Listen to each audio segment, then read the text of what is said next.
Halo teman-teman, kami dari kelompok 2 yang beranggotakan Leli Intan, Lila Rahma, Muhammad Fabian, Sidki Nailah, dan Virgi Azza. Jadi, kali ini kami akan membahas materi tentang masa demokrasi terpimpin. Pernahkah kalian mendengar tentang masa demokrasi terpimpin? Sebuah era dalam sejarah Indonesia yang penuh kontroversi. Kekuasaan terpusat di satu tangan, yaitu Presiden Soekarno, dan suara rakyat seolah-olah tak berarti. Kemudian pertanyaan besar banyak yang bermunculan, apa sih yang sebenarnya terjadi pada masa itu?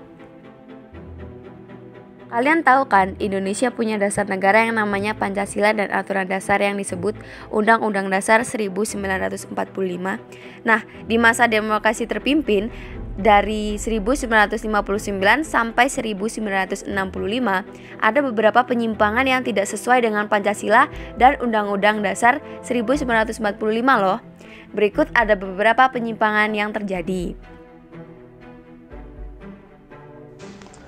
Pembubaran DPR hasil pemilu 1955.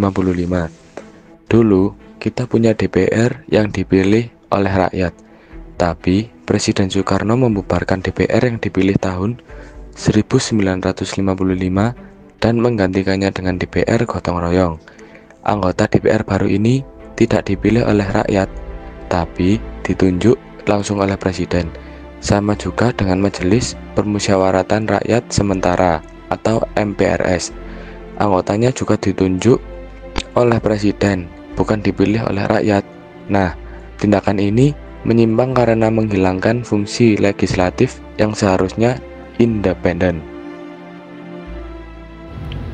2. Presiden seumur hidup dan konsep Nasakom. Presiden Soekarno, presiden pertama kita, diangkat menjadi presiden seumur hidup. Padahal menurut UUD 1945 pasal 7, masa jabatan presiden itu hanya 5 tahun dan bisa dipilih lagi. Selain itu ada konsep yang namanya Nasakom, yaitu gabungan dari nasionalisme, agama, dan komunisme. Konsep ini dicampur adukan dalam pemerintahan, padahal ideologi itu jelas berbeda-beda. Yang ketiga yaitu DPAS dan manifesto politik. Ada juga Dewan Pertimbangan Agung Sementara atau DPAS yang tugasnya memberi nasihat kepada Presiden. Tapi anggota DPAS ini ditunjuk oleh Presiden dan diketuai oleh Presiden sendiri. Jadi DPAS tidak bisa memberikan nasihat yang benar-benar independen. Selain itu, ada manifesto politik yang ditetapkan sebagai garis-garis besar haluan negara oleh Presiden. Padahal seharusnya GBHN itu dibuat dan ditetapkan oleh MPR. Yang keempat atau yang terakhir, penyimpangan yang terjadi yaitu demokrasi terpimpin yang berpusat hanya pada presiden. Akibatnya, rakyat tidak punya banyak suara dan kontrol dalam pemerintahan. Ini jelas tidak sesuai dengan prinsip demokrasi yang sebenarnya. Setelah menyebutkan beberapa penyimpangan-penyimpangan yang terjadi pada masa demokrasi terpimpin, akibatnya adalah penyimpangan ini membuat banyak hal menjadi tidak sesuai dengan cita-cita Pancasila dan juga UUD 1945. Kehidupan politik dan pemerintahan Indonesia jadi tidak stabil dan tidak demokratis. Kesimpulannya, pada masa demokrasi terpimpin di Indonesia, terjadi berbagai penyimpangan terhadap Pancasila dan Undang-Undang Dasar 1945.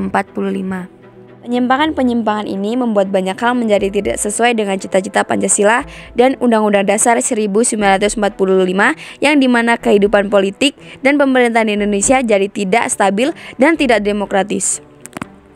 Nah, setelah mengetahui fakta-fakta ini, mari kita bertanya pada diri kita sendiri. Apa sih yang bisa kita lakukan untuk memastikan demokrasi tetap hidup di negara kita? Jangan biarkan sejarah kelam terulang kembali, suarakan kebenaran dan jaga nilai-nilai Pancasila. Kami dari kelompok 2, sekian, terima kasih sudah menonton.